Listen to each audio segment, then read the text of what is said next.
Accreditation council यानी कि NAAC की ओर से कारण बताओ नोटिस जारी किया गया है। अल फलाह यूनिवर्सिटी को उसकी वेबसाइट पर झूठी मान्यता दिखाने के लिए कारण बताओ नोटिस जारी किया गया है। अल फलाह यूनिवर्सिटी नैक से मान्यता प्राप्त नहीं है, ये एक और बड़ा खुलासा, और ना ही उसने इसके लिए कोई आवेदन किया है। देखिए, इतनी बड़ी यूनिवर्सिटी फरीदाबाद जैसे इतने बड़े इंडस्ट्रियल एरिया में अगर संचालित हो रही है तो इसकी वैलिडेशन को लेकर, साथ ही साथ इसकी मान्यता को लेकर सवाल खड़े हो रहे हैं। और अब नैक ने इसको लेकर एक कारण बताओ नोटिस यानी कि शो कॉज नोटिस जारी किया है। National assessment and accreditation council है और हर एक यूनिवर्सिटी को इसकी एक्रेडिटेशन चाहिए यानी कि एक मान्यता चाहिए नैक द्वारा। लेकिन अल फलाह यूनिवर्सिटी इतने बड़े लेवल पर ये यूनिवर्सिटी संचालित हो रही है। आप कैंपस देखिए इस यूनिवर्सिटी का, यहाँ पर ये लोग डॉक्टर्स थे, रेजिडेंट डॉक्टर्स के तौर पर यहाँ पर काम कर रहे थे और इस यूनिवर्सिटी को नैक के द्वारा मान्यता ही प्राप्त नहीं है और इसके चलते कारण बताओ नोटिस जारी किया गया है। अल फलाह यूनिवर्सिटी से जुड़े हुए भी कई तथ्य सामने आए हैं, टेरर फंडिंग लिंक भी सामने आया है। अल फलाह यूनिवर्सिटी को नैक से मान्यता प्राप्त नहीं है, ये एक और बड़ा खुलासा, और ना ही इसने इसके लिए कोई आवेदन किया था। और आप देखिए, अल फलाह यूनिवर्सिटी प्रशासन द्वारा नैक में कोई आवेदन भी नहीं दिया गया था कि हमारी यूनिवर्सिटी को मान्यता चाहिए। ऐसे में अल फलाह यूनिवर्सिटी को अब नैक ने कारण बताओ नोटिस जारी किया है, क्योंकि जो आरोपी पकड़े गए हैं वो अल फलाह यूनिवर्सिटी से ही ताल्लुक रखते थे, यहीं पर मौजूद थे, चाहे वो डॉक्टर उमर हो, डॉक्टर मुजम्मिल हो या शाहीन जिसे लखनऊ से गिरफ्तार किया गया, उसके भाई परवेज को भी लखनऊ से गिरफ्तार किया गया है। डिजिटल उपकरण, कुछ चाकू भी उसके पास मिले थे, कीपैड वाला फोन मिला था, लगातार अपनी बहन शाहीन के संपर्क में था। शाहीन मुजम्मिल की दोस्त बताई जाती हैं और मुजम्मिल की गिरफ्तारी के बाद इनकी जो ये पूरी योजना थी ये बदल गई और एक तरह से इनका जो भांडाफोड़ है वो हो गया। उसके बाद जो इनका प्लान था, जो खबर निकल कर आई है CNN न्यूज 18 के एक्सक्लूसिव इनपुट के आधार पर कि पुलवामा जैसा हमला ये भारत में करना चाहते थे और इसकी योजना बनाई थी, लेकिन मुजम्मिल की गिरफ्तारी ने, आदिल की गिरफ्तारी ने जो काजीगुंड से हुई, उसने पूरी की पूरी योजना को तहस नहस कर दिया। वहीं अल फलाह यूनिवर्सिटी की वेबसाइट बंद होने की सूचना मिल रही है। वेब एडमिन द्वारा बंद कर दी गई है वेबसाइट। सुरक्षा एजेंसियां क्योंकि इसकी तह तक जाने की कोशिश कर रही हैं और ऐसे में सुरक्षा एजेंसियां वेबसाइट की जांच में जुटी हुई हैं। इससे पहले आपको याद होगा, एक दिन पहले इस वेबसाइट को हैक भी कर लिया गया था, लेकिन शाम तक रिस्टोर कर लिया गया।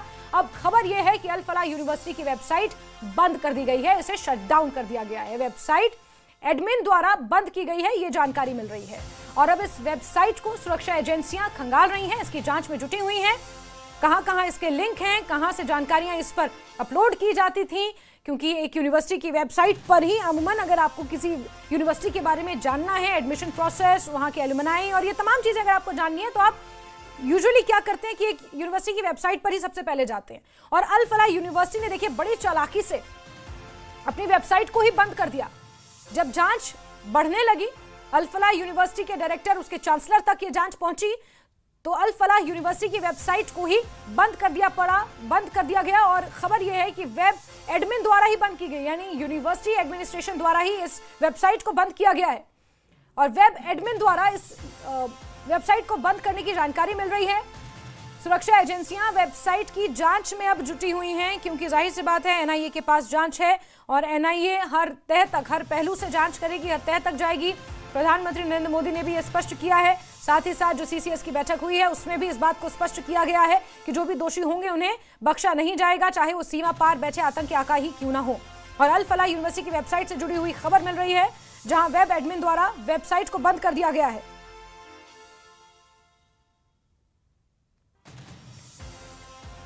अल फलाह यूनिवर्सिटी एक मुख्य बिंदु है इस पूरी साजिश का, क्योंकि ये जो डॉक्टर्स जिनकी गिरफ्तारियां हुई हैं, उमर जो फिदाइन मारा गया है, वो तमाम लोग अल फलाह यूनिवर्सिटी से ही ताल्लुकात रखते थे।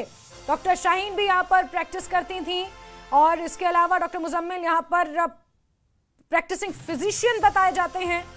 डॉक्टर आदिल जिनकी काजीगुंड से गिरफ्तारी हुई, जो अनंतनाग के बाद फिर सहारनपुर गए, उनकी सहारनपुर से गिरफ्तारी उनकी हुई थी जो काजीगुंड के रहने वाले थे। वहीं मुजम्मिल, डॉक्टर शाहीन का भाई परवेज, ये पूरा एक नेक्सस था, ये पूरा एक गुट था जिसे कहां से फंडिंग आ रही थी, पाकिस्तानी कनेक्शन क्या था, जैश ए मोहम्मद कनेक्शन क्या था, ये तमाम चीजें हैं जो खंगाली जा रही हैं। इस पर कुछ भी कहना बाज़ाब्ता वक्त होगा, लेकिन ये डॉट्स हैं जो ज्वाइन अप किए जा रहे हैं। लेकिन अल फलाह यूनिवर्सिटी एक मुख्य केंद्र, एक सेंटर पॉइंट इस पूरे आतंकी साजिश का हमेशा से रहा है। और अल फलाह यूनिवर्सिटी का नाम तब सामने आया जब जिस तरह से धौंज गांव से वो 360 किलो अमोनियम नाइट्रेट मिला और उसके बाद जब तार खंगाले गए तो अल फलाह यूनिवर्सिटी भी जांच पहुंची और वहां से पता चला कि ये जो डॉक्टर्स गिरफ्तार हुए हैं वो इसी अल फलाह यूनिवर्सिटी, जो कि रजिस्टर्ड नहीं है, जिसके पास कोई मान्यता प्राप्त नहीं है, नैक से ये रजिस्टर्ड नहीं है, एक्रेडिटेड नहीं है, उस यूनिवर्सिटी की वेबसाइट को अब बंद कर दिया गया है वेब एडमिन द्वारा।